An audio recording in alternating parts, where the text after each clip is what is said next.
Nicolas Dubreuil, bonjour. Bonjour. Alors un grand merci d'avoir accepté de nouveau l'interview de la Fringale culturelle, parce qu'on s'était vu pour un très beau livre à l'époque aux éditions de la Martinière qui s'appelait Kullersuaq. Ouais. Est-ce que je prononce bien? J'avais déjà presque, c'est pas mal, mais c'est pas mal quand même, mais ça se dit Couche-leur-soir. Ouais, ouais. Et c'est un piège, il y a en fait plein de syllabes qu'on n'a pas en français, donc... Kullersuaq. Ouais, ça c'est pas mal ça. J'essaye, moi je me lance. Hein. Je sais pas que mal. Nicolas est cool, alors je deviens cool. Bon alors, Kullersuaq, où c'est?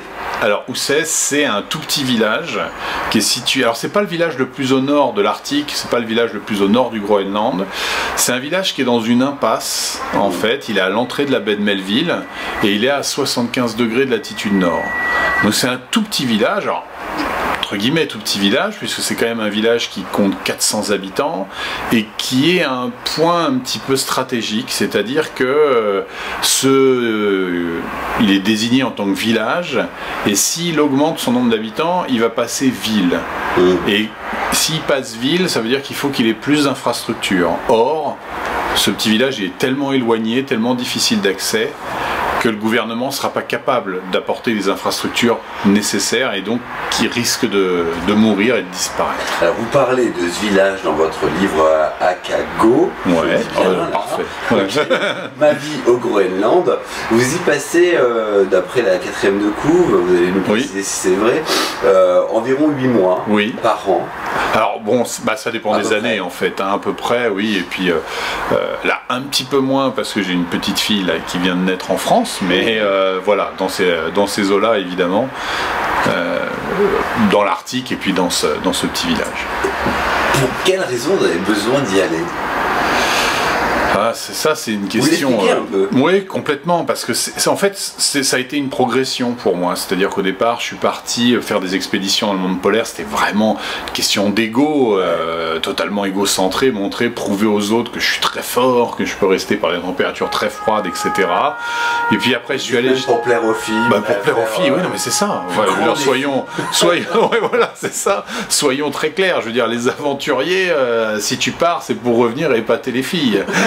Voilà, et après évidemment, heureusement ça change, et tu pars pour les paysages, pour les animaux, et puis un jour t'as un espèce de déclic qui se fait, et tu vois les hommes, les êtres humains qui vivent là.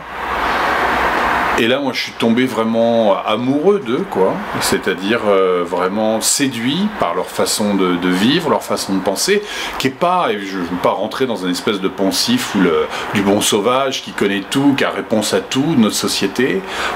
Ils ont leurs défauts, ils ont leurs qualités, mais disons qu'ils ont beaucoup de qualités qui me plaisent à moi, quoi. Alors justement, aujourd'hui vous êtes papa, donc ça change aussi complètement le regard. Complètement. Alors ce livre, c'est extrêmement troublant pour moi. C'était pas du tout prévu que ça se passe en même moment, mais ce livre, Akago, qui veut dire demain.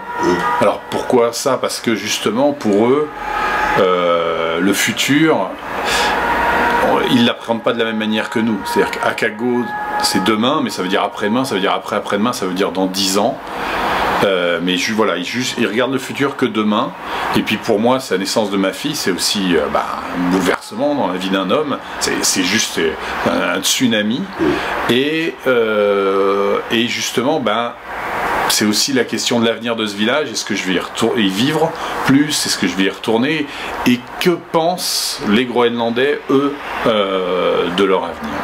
Alors, j'ai lu le bouquin. Au tout début, il y a une petite anecdote qui m'a plu, on est dans le détail. Oui. C'est qu'on trouve des bonbons Haribo au fin fond du monde. Oui. Moi, c'est le truc qui m'a le plus surpris, hein, quoi. J'ai fait des expéditions avec eux, avec des Groenlandais. On est parti pendant des semaines sur la banquise et on a fait quasiment que manger des bonbons Haribo.